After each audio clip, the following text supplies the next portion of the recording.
Les bénévoles de l'association La Double en Périgord assurent la gestion de la ferme de Parcaux et proposent une riche programmation annuelle, sans oublier la découverte de la flore et de la faune locale.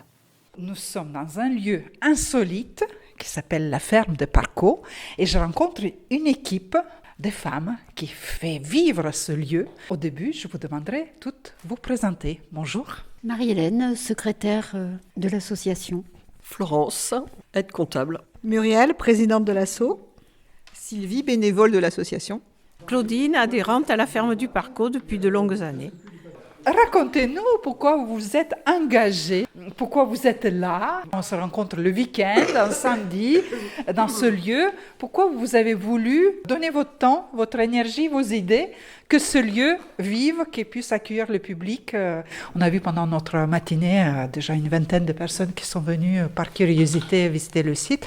Pourquoi ? En fait, nous, on est au cœur d'un territoire qui s'appelle La Double et on a envie de faire vivre ce territoire et le faire connaître à tous les Périgourdins parce qu'on est dans une forêt, dans un endroit privilégié, des zones humides, un développement durable important, un environnement important et plein d'activités parce qu'on aime les plantes, on aime les vieux métiers et on aime les vieux bâtiments. Et vous, pourquoi vous vous êtes engagée ? Je ne saurais dire mieux que Muriel. On est natif aussi de La Double, voilà. Donc on a cette volonté de faire vivre notre territoire et puis de valoriser l'aspect patrimonial et l'aspect environnemental du site. Vous, Sylvie, vous venez de loin. Oh. Plus loin que moi. Et en passant par plein d'autres endroits. Non, pas de Lituanie. Et oui, moi, on vient d'arriver en Double. Ça fait que 3 ans qu'on habite ici. Et nous, on a délibérément choisi de venir dans un endroit qui était extrêmement calme et très peu de culture, très peu de pesticides. Et effectivement, comme c'est moi qui anime aujourd'hui les tisanes, eh bien, on peut ramasser des plantes de bonne qualité, sans risque de pesticides dans la Double, parce que la Double est essentiellement un territoire d'élevage. Voilà, donc, et puis on est amoureux de cette forêt et du calme qu'il y a. Vous ? Claudine. Alors, ça fait plus de 30 ans que l'on vit au pied de la forêt de la Double, au milieu des agriculteurs, dans une maison du Moyen-Âge qui date de 1525 en torchis et en colombage. Et on est venu à la campagne pour vivre notre retraite au milieu des animaux, des chats, des chevaux, des vaches. Et en bordure de rivière pour aller à la pêche et se promener en barque. Et là, ce lieu, vous avez dit que vous êtes adhérente depuis de longues années. Pourquoi vous venez là ? Parce qu'on se retrouve entre amis et puis on apprend plein de choses et puis on revit.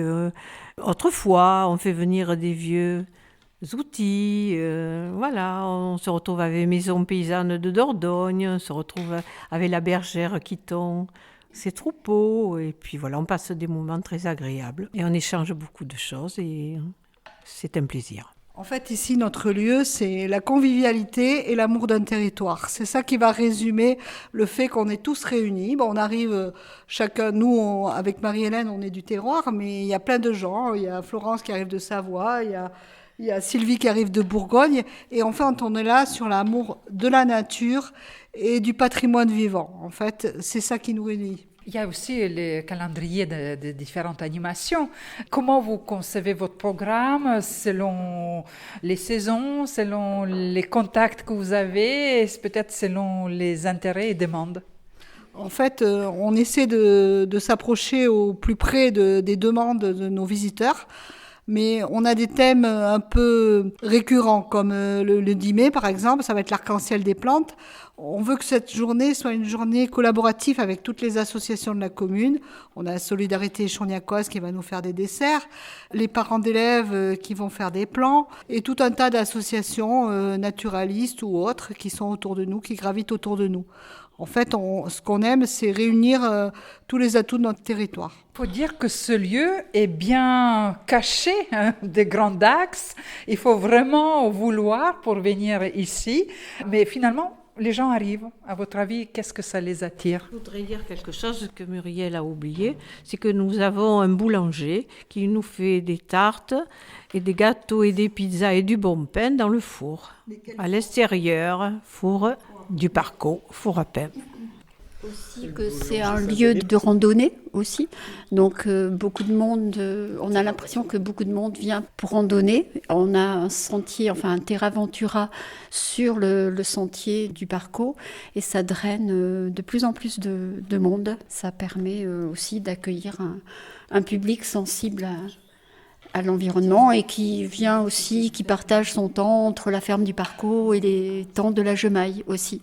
Et le village il l'attrape. Et ce qui nous fait vivre aussi, c'est le fait que ce lieu, c'est une donation d'un vieux célibataire. Et il a fait donation à l'association au départ de ce lieu pour faire connaître la vie paysanne du 19e siècle. Et nous, on continue à faire vivre ce lieu avec ses dernières volontés, si on peut dire. Alors, depuis, le lieu a été racheté par le département de la Dordogne, il faut le dire, mais c'est notre association qui continue à le faire vivre. C'est une association de bénévoles. On a une salariée qui est non pas salariée du département, mais une salariée de l'association. Et notre association, c'est la Double en Périgord. En fait, on se veut à Échourgnac et on se fait un peu gonfler les bras en disant on est la capitale de la Double. Ce territoire qui était autrefois un peu malsain, des zones humides de la forêt, mais nous, on aime bien arriver dans ce lieu et lâcher nos valises, comme on dit, on est bien ici. Tous ces moments de convivialité aussi. En fait, on a tellement de cordes à notre arc que, en fait, on peut aussi bien faire des gaufres à la cheminée, que casser des noix, que danser dans la cour de la ferme. Écouter la chouette. Écouter la chouette pendant la nuit de la chouette. Observer les étoiles pour la nuit des étoiles. Accueillir les jeunes publics. Pendant toutes les vacances, on propose des ateliers pour les enfants les mercredis et les vendredis, pendant toutes les vacances scolaires. On propose des casse-croûtes paysans. En fait, on peut accueillir, bien sûr, les comités d'entreprise pour des journées de cohésion. C'est un petit peu l'option qu'on propose récemment. Et on accueille de la maternelle à la maison de retraite. On est prêt à accueillir tout le monde et avec plaisir. Et les activités sur le lieu, elles sont multiples. Et les thèmes, en fait, quand on va réunir territoire, environnement, développement durable, patrimoine, vieux métiers, en fait, on a une multiplicité. Et chaque mois, on propose une animation grand public. Cinéma en plein air. Ah oui. Et maison paysanne, Oui. avec Monsieur Savier qui nous apprend à faire du torchis. Et vous avez aussi le jardin. Ça, c'est Sylvie. On est en train d'essayer de remettre en place un jardin médicinal, médiéval. Il y a un petit peu de tout et n'importe quoi, mais disons que c'est en train de se remettre en place, mais il est visitable et effectivement, ça nous permet d'étayer la formation qu'on a sur les tisanes doublaudes en utilisant donc des tisanes, en utilisant les plantes de la Double, qui est quand même un biotope tout à fait particulier. Et beaucoup de tisanes diurétiques. Et anti-inflammatoire surtout, c'est pour ça que je remettais ça. Et nous avons tout ce qu'il faut. En même temps, vous toutes vous participez à cette formation, n'est-ce pas? Oui, oui. Avec plus ou moins d'engagement. Certaines bossent depuis un mois dessus.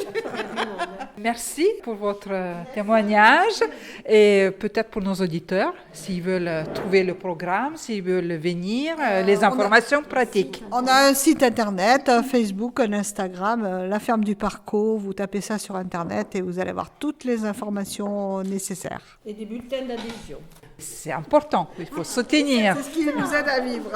Cette rencontre a été enregistrée le 18 avril dernier pendant la formation sur la fabrication de sa propre tisane et présentation des effets bénéfiques des plantes locales, animée par Sylvie Gasparou, diplômée de phytothérapie vétérinaire.